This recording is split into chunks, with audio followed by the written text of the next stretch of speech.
Haris masinda tamna soli. Huh, nupini gaina iti thiramni. Dari si gaina pile. Risina. Mayam thanks to tege amuko na tharage ko. Gasigidi good night. Mayam duna so night harak bayaw. Yagiroi loi kinu hai bayaw. Message mayam malagli. Risi su live to end sin kre. Adugo famungda hekta longni takre. Lemana. Night. Harisna. Night. Lalana so. Sweet night. Okay bro. Mathangi numit ni Bimo sa sumangda machano pa yai chenbaga molsa namina duna lay. Layna tu tholak laga mapabu korakli. Ba, bungola o breakfast sana ba? Bimo na. Lagi changamo. Layna simung na changkre. Kitchen na ni chana basing du mama na thangdok duna thamli. Layna su chair amada phamthara duna se mama hana tamna paikhatli. Aduga thangdu tawduna khairami. Yai chenba mache gi nakanda tensilak laga masu phamakli. Atai hana chade mache na khairiba semdo hana ta mullaga mayan hukchinki. Lainana masi une yai chenba tasinade. Hawine Laina ya chenba gi manado ta pairakli leidi adubu yai chenba na kan hekta lauri. Ayo sire tenawa macha sidi. Bimo machani gi matawduda noglakli. Sanana noyani sidi bako khana duda tawleimi. Lainana adum hawdoini masi picture sina. Yai chenbana me yari chalo chado budo charo. Bimona chathoibe namanaba singdubo hostel da loina changna bhorabo. Lainana hawdreba ai sumoiga punna changminage. Sanaso Bimogi nakanda famtharakli. Kosing supun bro hostel manungda. Adumne amu hostel lagi punna chatpido tawdoiraba. Lainana nati ma punle oza ka roga tawdoine hostel manungda do. Bimona oza budi afabo ngakta korakdoine. Adu oza farabasu nang refatradi faruiko. Lainana is aisu phaiside. Bimo sunok laga yeng batai dana 12 exam gi result do khangni dana dude. Lainana yengo position yaudreso mark ti tam mai hawange. Yai chen bana pharak phurakli. Mark the bo mai thage haro chethwa adudi loi chakrani adudai tungrani adai di chethoi fail orani. Laina yam sauna yai chen bada kaksi halakli. Yai chen bana ayo tenawa macha saura asi hairamaga yai chen mado kana chen kre. Taton Risina abemcha kaidore. Riana Risigi manang te changakli aduga mamittu paini yingli. Risina karina tawridubo. Taton kaina nong daise kaidoroge. Tato na koiriba nupise kayano. Risi machanupigi wahangduda haifen no fetarakli aduga phamungda tamna famtharakli. Rianana kayano haibanida koirasu fasanamta koidiba kaino ba taton tawrise aigi phone number ga pisandana aingonda call tawribe mayamse kaino ba wache paiba number sidi aigi oina piba aduga call gina nangi pibanida call tawraga wari sabata le. Taton nangse kaidorage thainage gi taton do natreba. Risi sordu sang hontoragli. Abemcha taton loina gyan taida chalo nang lai pawro. Ado taton ai handakti hostel da lege ko. Kaigi hostel do yare yumda dum layo. Hostel lairaga kai tawi su khangde ngoksinage hairo. Yare leisure remta chalo chodudi. Raina do pu hagolaga chatkre. Risi so magi phone do tapai khalaga WhatsApp the notification khara leidu yingli. Singzamai haina save leiba number dudagi message ahum lerammi adu changduna yingli. Nasak phajai nangna kaise ibungo nupasina thandaro message ka sintawdini. Playboy duga chai. Risi message to hek paba loibaga mathanda nokchai. Message amasu type tawri. Nupi su nathana tibema. Nupi thirasu thamoi phajabo. Chanaroi adogi puchelu de. Ai su matam khara time pass tawjabani. Nangonda. Aina nang koiramasu ai nangonda kaiba tokibadi leite ko. Kine noise. Amuk social media da jaja sandorakani. Bye bye. Pamjadi bema. Message to hek iba loibaga thasili. Aduga WhatsApp tagi thorakle. Hospital gi room amadani. Baba, nasa loina gyan tayo. Ipa kang, ipa saudi. Adumo nang natawribado, ipa nungayti.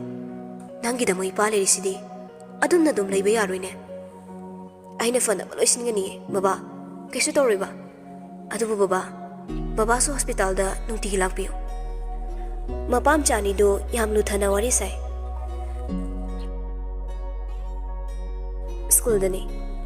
Laina, Rihanna, Gracie, Jomo, Dia, Daya, Luna tinasaba mamanabini. Khwaidagi karan tawbasu makoy taruksini. Aduga class sida Lucas, Nitis, Yash, ahom sisu nupi taruksidagi tadaba nupani. Mayamno class ta oza sangak pangaybo ina wari sanari. Class to so pumlang hilangi. Rihanna na. Yandi ba akoy tatona. Laina na. As puna leredi nungay dong ni. Rihanna na. Ado nang di kam kandagi chang doino. Asi marisa chang magatong changani aiso. Ado Rihanna, haino unaw. Laisi ba? Ako'y tamo chawda amo hairagi yengi. Jomo na. Haina dehe, ayaw na bitarakani ko. Ado haina babu yam serious tayo, noisi di ba? Diana. Nang di mapati ni, nang di apabini, ado na tumilayo. Jomo na. Daya, ay sa hala ka no. Gracie na. Yari se, kana doy da tong lay. Ay niya pabidi. Ay matmagan ni. Diana. Ay lemba ni. Diana. Ay bala ni. Rihanna na. Hauramba, noy gihong na bido. Layna na. Tawzalay, asisya dong, kayo no kang dimi. Jomo na. Kang dabo no enitong grow. Nakandagi Lucas na koragli. Gracie. Gracie soon tholaga. Kay no. Lucas na. How the hair. Jomo na. Kay chanarige. Yes na. Somo, I love you. Asi hairaga nupa marido wawa nong thorakli. Kana nong lingay duda oza sufat hita changagli. Mayam do hogalaga oza da wispirakli. Good morning, sir. Sit down. Thank you, sir. Yes, kanitis ka do nok pakhang madawari. Oza sangak pagi makol thok pasiya da gumtaw. Machin kumlaga bench makada non thaduna ani do nok pakhangsin na buhonari. Somda oza do di roll ko bahokre. Nitis ki roll number si 23 ni. Magi mapa yorok padani. Roll number 23. Nitis kumda buhon na baga nokning bakhangsin baga control ngam hogdadana naton dagi na paithokiba khangaude. Mayam du madu ubada wawa noksilagli. Nitis ikai ba dilayadana sauzilagli. Kaino noy no idubo. Napse popade udribo. Kei kandabada. Oza dusu sauba dilayadana nokningle. Yare yare Nitis phamo. Present pale ko. Nitis nok laga hairagli. Oh sir. Lucas tam na sirol tawragli. So mo I love you gi power si de. Yes na. Aduso ay nakapa power. Haidi mantra. Roll ko basuloy aduna class makha sa thakre. Oza duna hairagli. 12 exam si arrive nati. Wali haidana larik padana leithokano. Hekta khangawdabani. Adugi sumathagda syllabus yamna vast oy. 12 tadi class 10 ngamanade. Hangningba jagadagi hangakani. Madu khumbang ngamnaba para takpa matamda full attention piyu. Gracie Jomo do ansinlaga chirol torakli. Toilet chalase. Jomo sutap na hairagli. First period sida kari karano. Gracie na para takide leite syllabus tawlay rahba. Hapu chuye. Ay wazani mana haidra sukhangi. Ozaduna hairagli. Last bench. Kari wari no. Gracie Jomogado Kangpre Hekangi Ozaduna Karito Pino, Noina Nainaridubo Gracie Tam Nairagli Sir, Hemapati Lagano, Paratapa already Gracie Murum Soli Parasutaptana Laina Giben Silangser Abaso, Larry Tawayawi, Oza Singaso, Masakangi, Langbaso, Yogi Langi, Makoy Taruksi. School gi matam duni. Lainagar Yanaga do Tominaragli. Aduga Moigi school dogi hek opposite Lariba, bookstore do dagi, Larik Aman Lacy Haiduna, Anidulam Bilan Thorakli. Soro Madulan Topaloramdai, Mate Kasitangarabakan duni. Rianana, Lainagi Mama Oirap Nachatre. Laina Sutung Nagi, Magi Bekto, Hangdona, Gayuma Matiraga, Chatpani. Gari Machama, Kana Thorakli do Uhodre. Gari Duna, Lainagi Manak Irom Daida, Lainagi Pambomdo, Paiduna Satsing Toki. Lainas Ipik Pike, Sro Dum Lagli. Nupamana, Lainagi Kudangdo, Piragalemi. Laina Makuto, Sasatokre. Kaino Nupaduna. Lambiduwa do main chatlidi kaygino gari na thomadi soidro laina kay khumdoi no khangdre aduna tumina lei nupa do hairam laga adum chatkhri ba nupa do wangi masana le seliba phizol duga magi saban duga matching yam oi yengbada masana le smart oi hainaroi daba yauroi masak tudi laina na fasana khangautre riana di kari khalaba no khangde waga ngangdana tumina yengduna lei Lainana As Siramida Lao Asi Haiduna Riana gi Kudang do Paiduna Chingduna Pukre Risiso Hariska Cafe Madalagli Harisna Chalo Bronga Siso Chale Ngaragi na worries to the Nayhore hair Darisi Haisinabo Waichai Commento Risiso Wamo in a Tidorakli Singzama Nupido Nasi by Dokre Adudi anawam hapchilo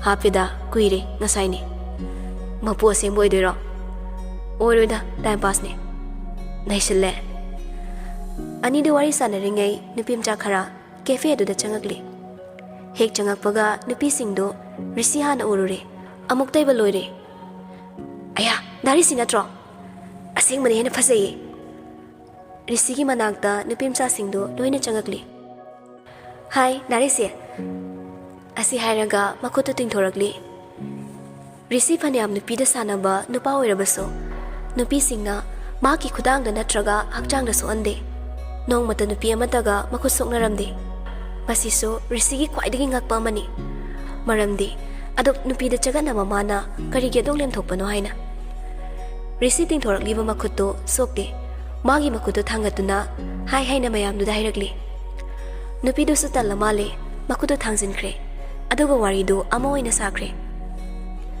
nupi duna yam tina rawi dari si ubase instagram reels da budi adam uba asing mada yam uning leramini nupi mayam do so risi da loina hop chabini loire amuk teba photo kapada risina fore dudi noi mayam leho ko ai halamage nupi manai As dari sisa yang pongi kusokna sipau yadeba akhoi di tong like torini video loi makta aduga fans oiraga harau to bidi risina ichan haigadro kaino ne ai nupi ama hekta da sokpa thengba hina daba noi sune nupa da irang togono irang si nupi noina hanek ta howine noina lemadine nupa ngausinaba phatyam laksano kem to wanga moi ko ikhat khat kano Risiga Hariskado Gangam Tokre Nupido Ikairaduna Saurakli Sakta Siga Kara Pori Kaina Kairo Maisibo